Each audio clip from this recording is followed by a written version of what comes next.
Kenya বা মাসাই মারা নয়, আমাদের ভারতেই এমন এক গ্রাম আছে যেখানে আপনি গরু বা মোষ মেরে খুলি বাড়িতে লাগাতে পারবেন, কিন্তু একটা শর্ত আছে। বিচিত্র এই গ্রামের কাছেই আমি ক্যাম্পিং করছিলাম। এক লোকালকে কৌতূহল প্রকাশ করতেই সে বলল, চলো আমিই নিয়ে যাচ্ছি। গ্রামে পৌঁছে প্রথমে যে জিনিসটা চোখে পড়লো আমার, সেটা হলো পরিচ্ছন্নতা। গ্রাম হলো পরিষ্কার পরিচ্ছন্নতার দিক থেকে শহরের থেকে অনেকটা এগিয়ে।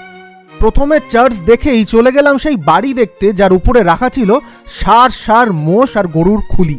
কেন? কারণ এখানে একটা নিয়ম আছে, আপনি যদি গরু বা মোষ মেরে পুরো গ্রামকে দাওয়াত না দেন, তাহলে তার খুলি বাড়ির দরজার উপরে লাগানোর আপনার কোনো অধিকার নেই। তারপর বাড়ির ভেতরে ঢুকে দেখলাম কিভাবে অথেন্টিক রাইস বিয়ার বানানো হয়, এবং আমাদের শহুরে রান্নাঘরের থেকে এই রান্নাঘর কতটা আলাদা। গ্রামটা ঘুরে দেখতে দেখতে কিছু স্থানীয় লোক আর বাচ্চাদের সাথে দেখা হলো।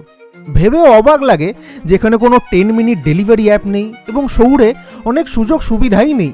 তবুও এদের মুখের দিকে তাকিয়ে মনে হয় যে বোধহয় এদের মতো সুখীও আর কেউ নেই। গ্রামের নাম হলো জাখামা, নাগাল্যান্ডে। এবং গ্রামগঞ্জে এসেই বুঝতে পারি যে আমরা যতই আরও চাই করি, প্রকৃত সুখ কিন্তু অল্পতেই আছে। দেখা হচ্ছে পরের শর্টসে। আপাতত বিদায়।